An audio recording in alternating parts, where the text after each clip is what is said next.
Hi, my name is Erin Horton, and today I'm going to give you the Dungeons and Dragons stats for a particularly villainous monster here in Michigan called Purple Loosestrife.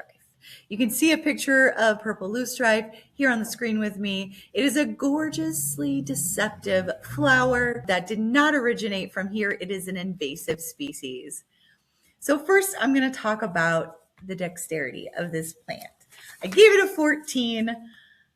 This is why I don't want you to be fooled just because it says 14 and it's not moving super fast through the landscape that it isn't moving. So it moves in a slow way by hitching its seeds to water currents, wildlife, muddy boots, until one day you look up and all of a sudden it's there. It also spreads underground. It has this legendary root resistance, this root network that even if you destroy the above ground plant, it's going to continue to move and spread through the root system, those rhizomes underground. So that's pretty terrible. Next, it's pretty strong monster to fight. It's got quite a few strengths. I gave it an 18. It thrives in wet, disturbed soil. So all about around our lakes and rivers, our riparian areas, you're going to start to see this plant probably popping up if you haven't seen it already. It has no natural predators in Michigan and extremely high seed output. Look at all of those flowers. Crowd control, it's going to choke out all of the natives that are all around that the wildlife depend on. And lastly, it's beautiful. It's that hot chick at the party that everyone's happy she's there. But that beauty is deceptive because it's going to take over and become a monoculture. Not cool, Purple Loosestrife. Next, the Constitution. I wrote some things down, so I'm going to read them. I gave this one of the highest Constitution scores in a wetland. So this shows that Purple Loosestrife shrugs off flooding. It can withstand drought. Poor soil, good soil, cold snaps that would finish off most other plants. No, Purple Loosestrife is going to get through it. If you cut it down, the root laughs. Haha, I'm going to keep growing. You pull it and it leaves a fragment behind, and that fragment is going to regrow. It has been adapting and persisting for centuries, and it's not interested in stopping. So this is why early detection matters. If the longer it establishes itself, the harder it's going to be to get rid of this monster. So then I'm going to intelligence.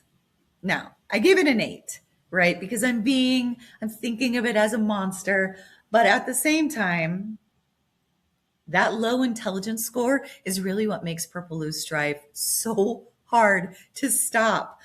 It has no strategy, no plan, no agenda. It is just simply trying to take over your wetland. It's just doing exactly what it has to do. It's going to grow, spread, repeat. It doesn't know what's causing harm. It doesn't care. And that indifference is its superpower. You can't negotiate with it. You can't reason with it. Other than intelligence, the next thing we're going to talk about is charisma. Charisma is just deadly with Purple Loosestrife. Look how gorgeous it is. You know, this is one of the things that does the most damage.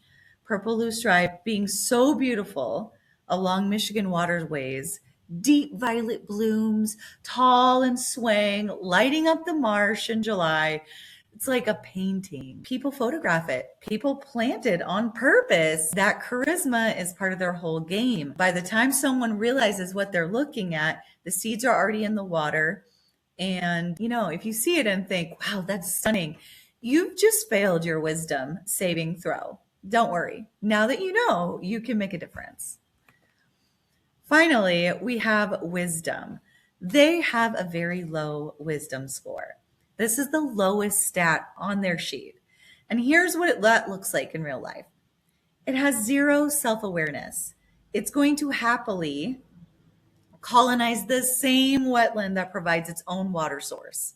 It's going to crowd out the insects that might otherwise help it. It overstays its welcome, burns through resources, and leaves nothing behind for the ecosystem it moved into.